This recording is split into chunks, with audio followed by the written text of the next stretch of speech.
HD Smartcast. आप सुन रहे हैं HD Smartcast और ये है फीवर FM प्रोडक्शन।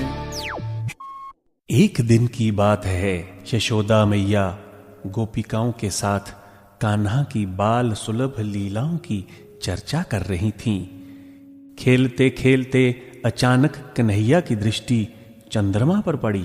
उन्होंने पीछे से आकर यशोदा मैया का घूंघट उतार लिया, अपने कोमल करों से उनकी चोटी पकड़कर खींचने लगे और बार बार पीठ थपथपाने लगे। श्री कृष्ण बोले, मां मैं लूंगा। जब मैया की समझ में बात नहीं आई तो श्री कृष्ण को गोद में ले लिया और पूछा, लाला तुम्हें क्या चाहिए?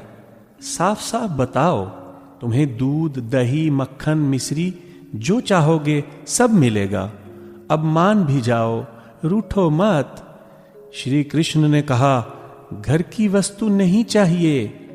उन्होंने अंगुली दिखाकर चंद्रमा की ओर संकेत किया और कहा, वो चाहिए। गोपियां बोली, ओ मेरे बाप, ये कोई माखन का लोंदा थोड़े है। हाय हाय, ये हम कैसे देंगी? ये तो प्यारा प्यारा हंस है जो आकाश सरोवर में तैर रहा है। श्री कृष्ण ने कहा, मैं भी तो खेलने के लिए उस हंस को ही मांग रहा हूं। शीघ्रता करो, पार जाने के पहले ही उसे ला दो। यशोदा जी ने कन्हैया को गोद में उठा लिया और कहा, कान्हा ये तो राजहंस है ना चंद्रमा, ये माखन का लोंदा है, किंतु तुम्हें देने योग्य नहीं है।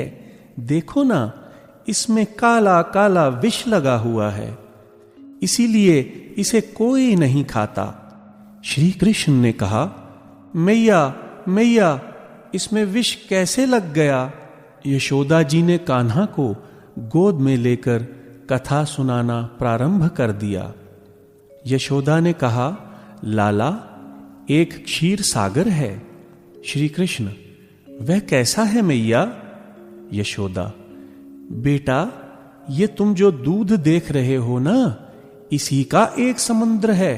श्री कृष्ण, मैया कितनी गायों ने दूध दिया होगा तब समुद्र बना होगा? यशोदा, ये गाय का दूध नहीं है। श्री कृष्ण, मैया तू मुझे बहला रही है। भला बिना गाय के भी दूध कहीं होता है? यशोदा, जिस भगवान ने गायों को बनाया वे बिना गायों के भी दूध बना सकते हैं। श्री कृष्ण, अच्छा ठीक है, आगे कहो। यशोदा, एक बार देवता और दैत्यों में युद्ध हुआ। दैत्य बलवान थे, वे बार बार देवताओं को हरा देते थे। भगवान ने देवताओं को अमर बनाने के लिए क्षीर सागर को मथा। मंदराचल की मथानी बनी और बासुकी नाग की रस्सी बनाई गई। एक तरफ देवता लगे और दूसरी तरफ दैत्य। श्री कृष्ण, जैसे गोपियां दही मथती हैं। यशोदा, हां बेटा, उसी से कालकूट नामक विष पैदा हुआ। श्री कृष्ण, मां विष तो सांपों में होता है, दूध में कैसे निकला? यशोदा, बेटा वही विष भगवान शंकर ने पी लिया। उससे जो धरती पर फूहियां पड़ी उसे पीकर सांप विषधर हो गए। यशोदा ने कन्हैया को चंद्रमा की ओर दिखाकर कहा, यह मक्खन भी उसी से निकला है, इसीलिए थोड़ा सा विष इसमें भी लग गया। इसी को कलंक कहा जाता है। इसीलिए तुम घर का मक्खन खाओ। इस मक्खन को पाने के लिए भूल कर भी मत सोचना। कथा सुनते सुनते कन्हैया को नींद आ गई और चांद खिलौना की बात जहां की तहां रह गई। आप सुन रहे हैं HD Smartcast और ये था Fever FM production. HD Smartcast.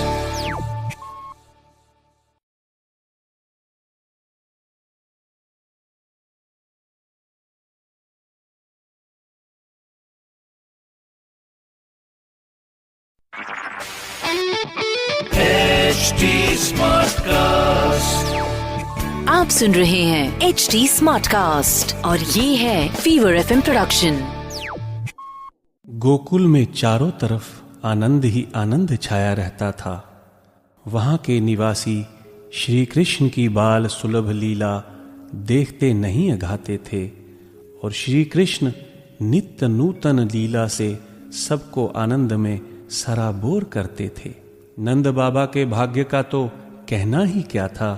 उनके सौभाग्य को देखकर बड़े बड़े तपस्वी ऋषि मुनि भी सराहना करते थे।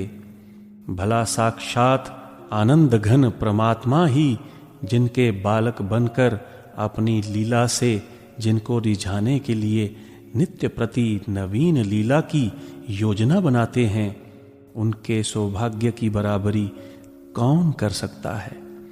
एक दिन नंद बाबा नित्य की भांति प्रातःकाल अपने इष्ट भगवान शालग्राम के पूजन अर्चना के लिए पूजा गृह में गए। कन्हाई भी नवीन लीला करने के उद्देश्य से छिपकर उनके पीछे पीछे लग गए। नंद बाबा ने ठाकुर जी को स्नान करवाया, चंदन फूल माला चढ़ाया, उनका सुंदर वस्त्र और आभूषणों से श्रृंगार किया, भोग लगाया। उसके बाद उन्होंने मधुर स्वर में ठाकुर जी की आरती की। फिर आंखें मूंद कर ठाकुर जी से उन्होंने प्रार्थना करते हुए कहा, दीनानाथ, कन्हैया के सलोने मुखड़े और मधुर चितवन ने मुझ पर जादू सा कर दिया है। मैं जब कभी आपका ध्यान करता हूं, मुझे लगता है कि कन्हैया ही कन्हैया चारों तरफ दिखाई दे रहा है। उसे छोड़कर मुझे संसार की सारी वस्तुएं भूल गई हैं। चलते फिरते उठते बैठते मुझे सारा संसार कृष्णमय लगता है। मुझे लगता है कि मैं पूजा पाठ सब कुछ भूलता जा रहा हूं। प्रभो, यदि मुझसे कुछ भूल हो गई हो तो मुझे क्षमा करना। यह कहकर नंद बाबा ने ठाकुर जी को बार बार दंडवत किया, फिर ध्यानस्थ होकर बैठ गए। गोपाल अभी छिपकर दूर से नंद बाबा की पूजा देख रहे थे। जब उन्होंने देखा कि बाबा ने आंखें मूंद ली हैं, उनके मन में एक नया खेल सूझा। वह धीरे धीरे पैर दबाकर अपने बाबा के पास पहुंचे ताकि उनकी आहट सुनकर बाबा का ध्यान ना टूटे। वे थोड़ी देर तक चुपके से ठाकुर जी के पास बैठकर टकटकी लगाए उन्हें देखते रहे। फिर ठाकुर जी को सिंहासन से उठाकर अपने मुख में रख लिया और धीरे से अपने स्थान पर आकर लेट गए। इधर जैसे ही नंद बाबा का ध्यान टूटा, सामने सिंहासन से ठाकुर जी को गायब पाया। उनके आश्चर्य का ठिकाना न रहा। सोचा, अभी अभी तो मैंने पूजन करके ठाकुर जी को सिंहासन पर पधराया था, वे अचानक कहां चले गए। नंद बाबा घबरा कर चिल्ला उठे, नंद रानी, ओ नंद रानी, तू कहां है? जल्दी आओ, आज तो महान आश्चर्य हो गया। अभी अभी मैं ठाकुर जी को उनके सिंहासन पर पधरा कर उनका ध्यान कर रहा था तो अचानक पता नहीं कहां गायब हो गए। कहीं तुमने तो उन्हें उठाकर कहीं नहीं रख दिया है। अचानक उन्होंने देखा कि उनका प्यारा लाडला कन्हाई ठाकुर जी को अपने मुंह में रखे हुए मंद मंद मुस्कुरा रहा है। वे कन्हाई को डांटते हुए कहने लगे, नटखट, तुमने ठाकुर जी को मुख में रख लिया। तुम इनकी महिमा को क्या जानो? ये साक्षात मेरे प्रभु हैं। तुमने इन्हें मुख में रखकर इनका अपमान किया है। चलो उठो, जल्दी से इन्हें मुझे दे दो और प्रणाम करके इनसे क्षमा मांगो। कन्हैया ने बाबा की आज्ञा मानकर वैसा ही किया। धन्य है कौतुकी प्रभु की वह दिव्य लीला। आप सुन रहे हैं HD Smartcast और ये था Fever FM production. HD Smartcast.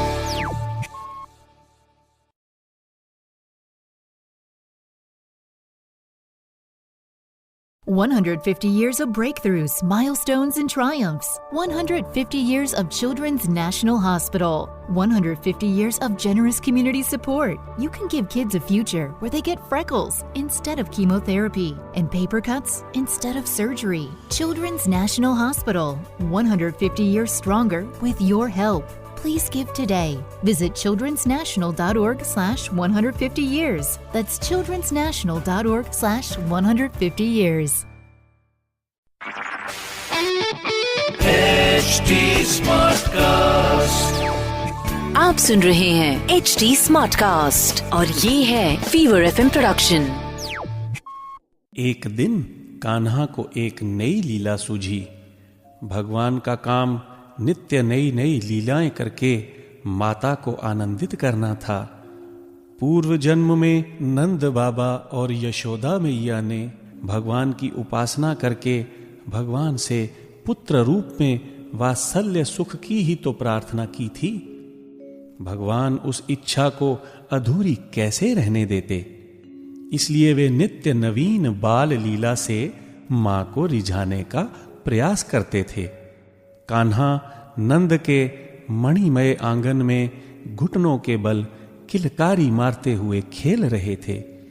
अचानक उनकी दृष्टि अपनी परछाई पर पड़ी, जो उन्हीं का अनुकरण कर रही थी। जब वे हंसते तो परछाई हंसती थी, जब चलते तो परछाई चलती थी। कन्हैया बहुत खुश हुए। सोचा, चलो एक नया साथी मिल गया। घर में अकेले खेलते खेलते मेरा मन ऊब जाता है। अब यह रोज मेरा मन बहलाया करेगा। कन्हैया अपनी परछाई से बोले, भैया तुम कहाँ रहते हो? चलो हम दोनों मित्र बन जाएं। जब मैं माखन खाऊंगा तो तुम्हें भी खिलाऊंगा, जब दूध पीऊंगा तो तुम्हें भी पिलाऊंगा। दाऊ भैया मुझसे बड़े हैं, इसलिए वे मुझसे लड़ जाते हैं। तुम मुझसे लड़ना नहीं, हम लोग खूब प्रेम से रहेंगे।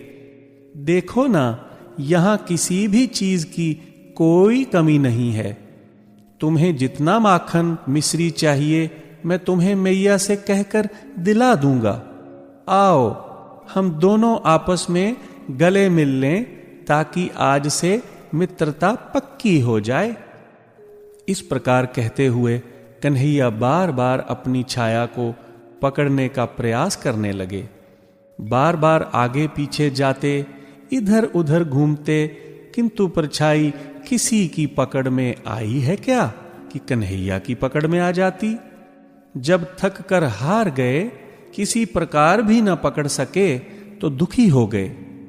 श्याम के दुखी होने पर परछाई भी दुखी दिखाई देने लगी। अपने लाल का मुखड़ा मलिन देखकर यशोदा मैया नजदीक गईं। ध्यान से उन्होंने कन्हैया की तरफ देखा। कन्हैया की आंखें डबडबा आईं, उनमें आंसू भर गए। वे उनका आंचल पकड़कर सुबक सुबक कर रोने लगे। मां ने पूछा, कन्हैया तुम्हें क्या हो गया? तुम क्यों रो रहे हो? श्री कृष्ण ने माता को अपना प्रतिबिंब दिखाकर बात बदल दी। श्री कृष्ण बोले, मैया मैया यह कौन है? ये लोभवश तुम्हारा माखन चुराने के लिए घर में घुस आया है। मैं बार बार मना करता हूं और यह मानता ही नहीं। मैं क्रोध करता हूं तो ये भी क्रोध करता है। मैया आओ ना, हम दोनों मिलकर इसे बाहर कर दें, नहीं तो ये तुम्हारा सब माखन खा जाएगा। मैया कन्हैया के इस भोलेपन पर मुग्ध हो गईं और कन्हैया के आंसू पोंछकर उन्हें गोद में ले लिया। आप सुन रहे हैं HD स्मार्टकास्ट और ये था Fever FM production. HD Smartcast. एक बार देख लीजिए, दीवाना बना दीजिए, जलने को है तैयार हम, परवाना बना दीजिए। और प्लीज एक बार दावत की बिरयानी खिला दीजिए। पहले आप बुक माई शो पर दावत world biryani day with Piyush Mishra live की टिकट्स बुक कर लीजिए, Fever Live presents Dawat World Biryani Day with Piyush Mishra live on 7th July at KD Jadhav Indoor Hall, Delhi. Book your tickets now exclusively on Book My Show. Celebrating the gala occasion of Dawat World Biryani Day with the finest basmati dawat. सुबह से लेके शाम तक अब हर पल होगा जायकेदार. दावत the finest. चुनोगे तो फर्क दिखेगा. In association with Zapfresh, taste, delivery और quality का ख्याल. चिकन मिलेगा बेमिसाल.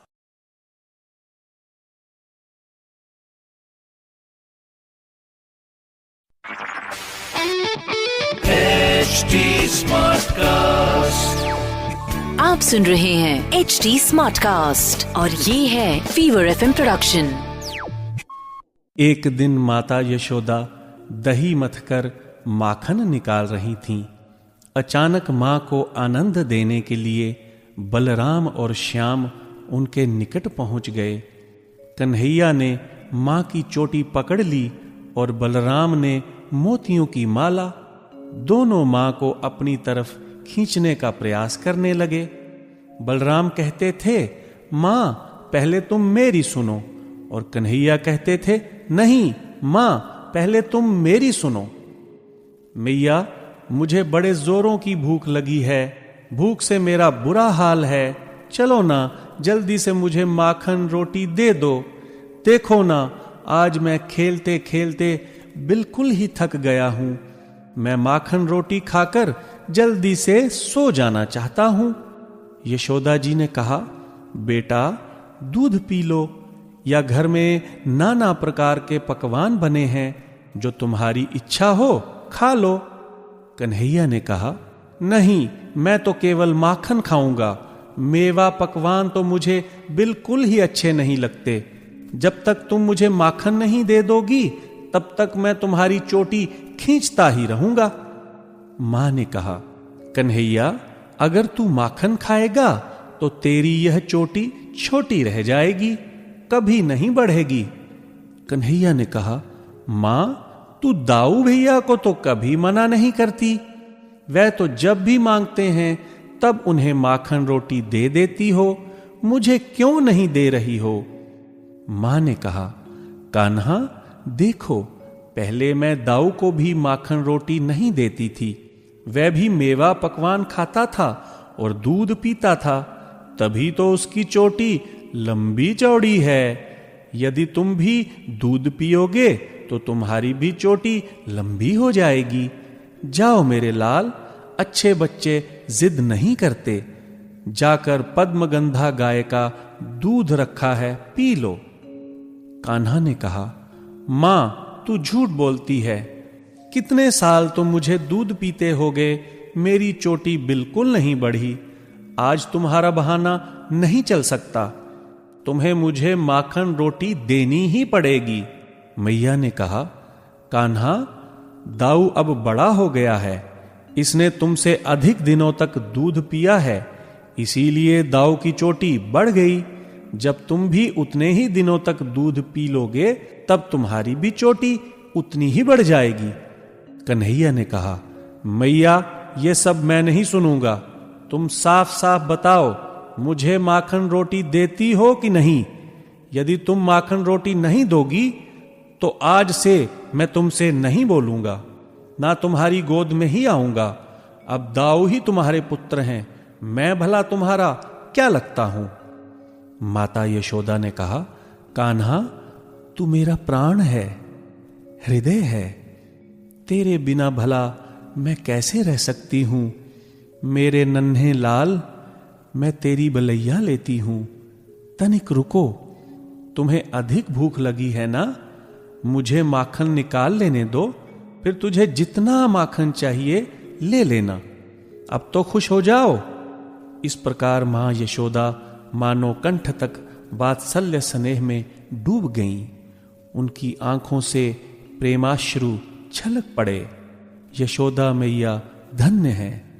त्रिभुवन का भरण पोषण करने वाले प्रभु उनके आगे माखन के लिए बार बार हाथ फैलाते हैं, उनसे जिद करते हैं. यशोदा मैया से बड़ा सौभाग्य भला किसका होगा. आप सुन रहे हैं HD स्मार्ट कास्ट और ये था Fever FM production. HD smart cast.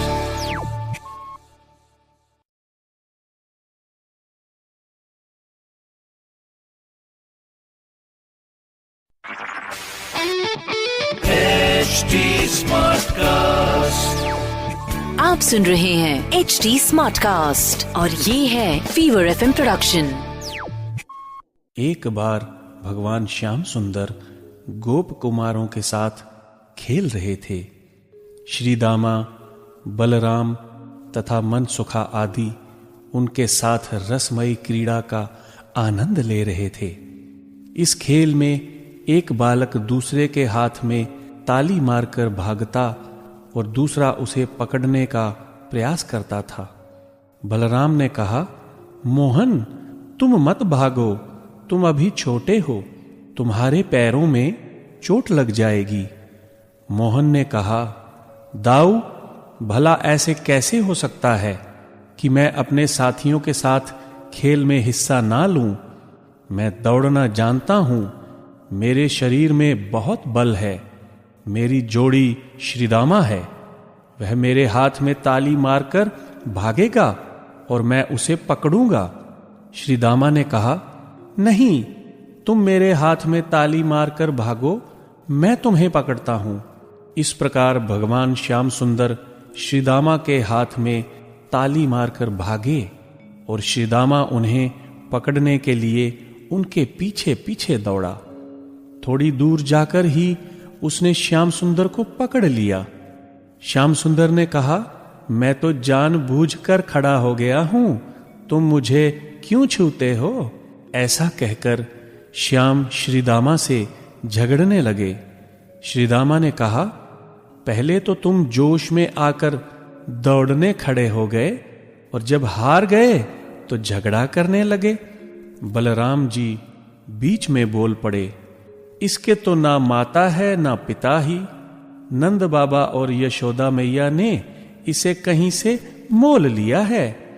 ये हार जीत तनिक भी नहीं समझता, स्वयं हार कर सखाओं से झगड़ पड़ता है। ऐसा कहकर उन्होंने कन्हैया को डांट कर घर भेज दिया। मोहन रोते हुए घर पहुंचे। यशोदा मैया रोने का कारण पूछने लगीं। मोहन ने रोते हुए कहा, मैया, दाऊ दादा ने आज मुझे बहुत ही चिढ़ाया। वे कहते हैं कि तू मोल लिया हुआ है। यशोदा मैया ने भला तुझे जन्म कब दिया? मैया, मैं क्या करूं? इसी क्रोध के मारे खेलने नहीं जाता। दाऊ ने मुझसे कहा कि बता, तेरी माता कौन है, तेरे पिता कौन हैं? नंद बाबा तो गोरे हैं और यशोदा मैया भी गोरी हैं, फिर तू सांवला कैसे हो गया? ग्वाल बाल भी मेरी चुटकी लेते हैं और मुस्कुराते हैं। तुमने भी केवल मुझे ही मारना सीखा है, दाऊ दादा को तो कभी डांटती भी नहीं। मैया कन्हैया के आंसू पोंछते हुए बोली, मेरे प्यारे मोहन, बलराम तो चुगलखोर है, वह जन्म से ही धूर्त है। तू तो मेरा दुलारा लाल है। काला कहकर दाऊ तुम्हें चिढ़ाता है। तुम्हारा शरीर तो इंद्रनील मणि से भी सुंदर है। भला दाऊ तुम्हारी बराबरी क्या करेगा? श्याम सुंदर, मैं गायों की शपथ लेकर कहती हूं कि मैं तुम्हारी माता हूं और तुम ही मेरे पुत्र हो। आप सुन रहे हैं HD स्मार्ट कास्ट और ये था Fever FM production. HD smart